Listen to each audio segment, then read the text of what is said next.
ناظرین، ہجرت کے 10ویں سال حضور اکرم صلی اللہ علیہ وآلہ وسلم نے اپنے مقدس ساتھیوں کے ساتھ حج کا ارادہ فرمایا تاکہ حج کے مناسک ادا فرما لیں۔ اس موقع پر قریش نے پورا مکہ 3 دن کے لیے خالی کر دیا تاکہ حضور اکرم صلی اللہ علیہ وآلہ وسلم اور آپ صلی اللہ علیہ وآلہ وسلم کے صحابہ کرام حج کے مناسک آسانی سے ادا فرما لیں۔ اور ادھر مناسک حج ادا ہوئے اور ادھر قریش والوں نے مکہ مکرمہ پر حملہ کر دیا اور بنی خزاع پہ حملہ کر دیا، کیونکہ بنی خزاع حضور اکرم صلی اللہ علیہ وآلہ وسلم پر ایمان لا چکے تھے۔ اس صورتحال میں بنی خزاع نے حضور اکرم صلی اللہ علیہ وآلہ وسلم سے ان بنی خزاع پر ہونے والے ظلم کو روکنے کے لیے درخواست کی، جس پر آپ صلی اللہ علیہ وآلہ وسلم نے اپنے 10,000 جانصاروں کے ساتھ 1 جنوری 630 ہجری کو مکہ مکرمہ کی جانب پیش قدمی شروع فرما دی۔ 8 دن کے سفر کے بعد صحابہ رضی اللہ تعالی عنہ اور حضور اکرم صلی اللہ علیہ وآلہ وسلم کی بے مثال قیادت میں مزاز حراء کے مقام پر پہنچے۔ مکہ یہاں سے صرف 1 دن کی مسافت پر تھا۔ رات کو قریش نے ابو سفیان کو اپنا نمائندہ بنا کر بھیجا۔ ابو سفیان نے حضور اکرم صلی اللہ علیہ وآلہ وسلم کی خدمت اقدس میں حاضری دی اور اپنا موقف بیان کرنے کی اجازت طلب کی، جو اسی وقت عطا کر دی گئی۔ ابو سفیان سے اس موقع پر حضور اکرم صلی اللہ علیہ وآلہ وسلم نے 2 ٹوک دریافت فرمایا ابو سفیان، کیا اب بھی وہ وقت نہیں آیا کہ تم گواہی دو کہ اللہ تبارک و تعالی جو واحد ہے، اس کے سوا کوئی عبادت کے لائق نہیں، اور میں حضرت محمد صلی اللہ علیہ وآلہ وسلم اس کا آخری رسول ہوں۔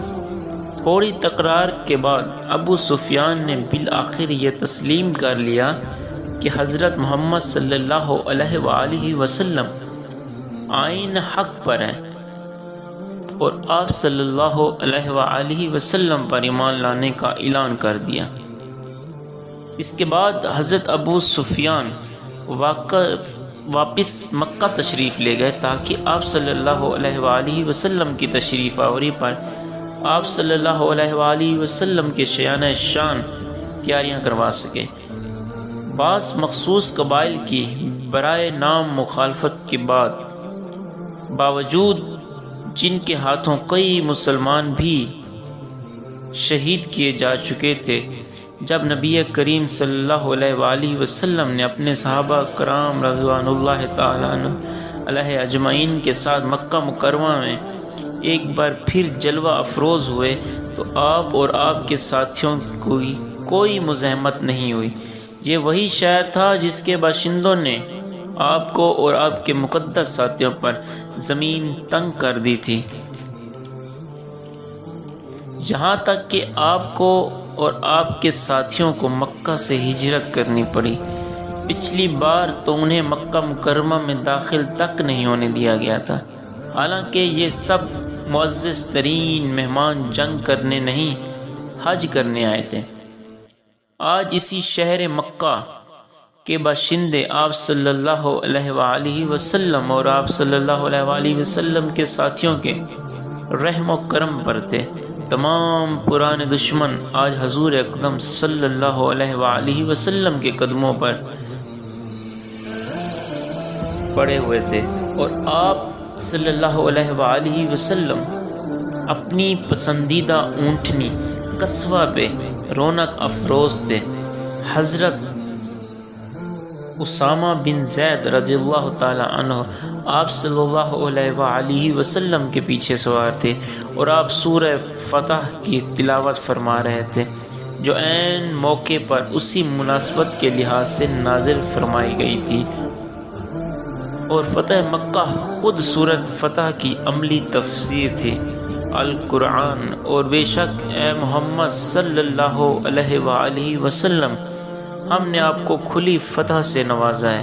اللہ تبارک و تعالی آپ کو اپنی رحمت اور مغفرت سے نوازے گا اور اپنی عنایت سے نوازے گا اور سیدھا رستہ دکھائے گا، اور اللہ تعالیٰ اپنی زبردست مدد سے بھی آپ کو سرفراز فرمائے گا۔ ناظرین، مسلمان مکہ مکرمہ انتہائی فاتحانہ اور انتہائی پرامن طرح سے داخل ہوئے تھے۔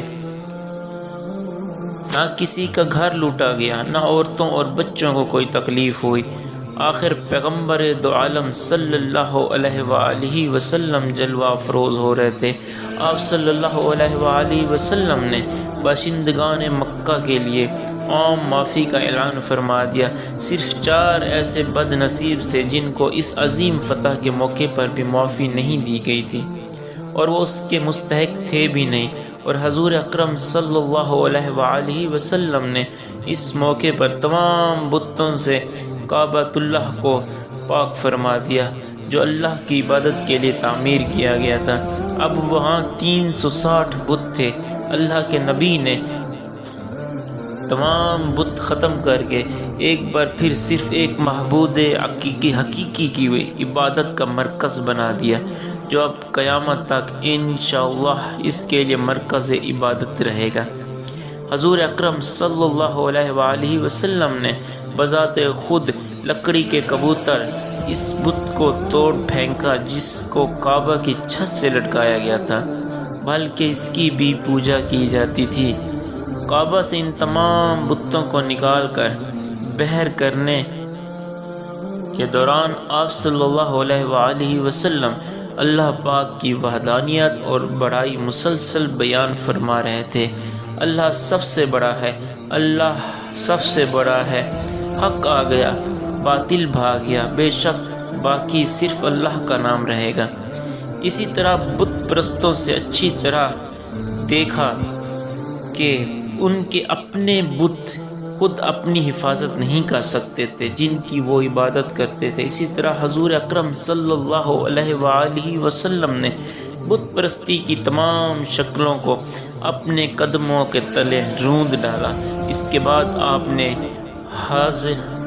حاضرین کو خطبہ سے نوازا اور تمام انسانوں کے درمیان قرآن کے مطابق اعلان فرمایا کہ تمام مسلمان برابر ہیں، جیسا کہ اللہ پاک نے قرآن پاک میں ارشاد فرمایا، اے لوگو، ہم نے تم کو ایک مرد اور ایک عورت سے پیدا کیا، تمہارے قبیلے بنا دیے تاکہ تم پہچانے جا سکو، اور اللہ تبارک و تعالیٰ کی نظر میں تم میں سے سب سے بہتر وہ ہے جو سب سے بڑھ کر متقی اور پرہیزگار ہے۔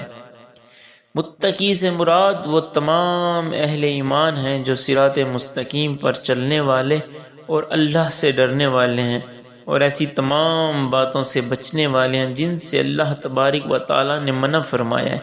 بے شک اللہ تعالیٰ سب کچھ سننے اور جاننے والا ہے۔ ناظرین، ہمارے چینل کو سبسکرائب کریں اور ہر آنے والی ویڈیوز کی اپڈیٹس حاصل کریں۔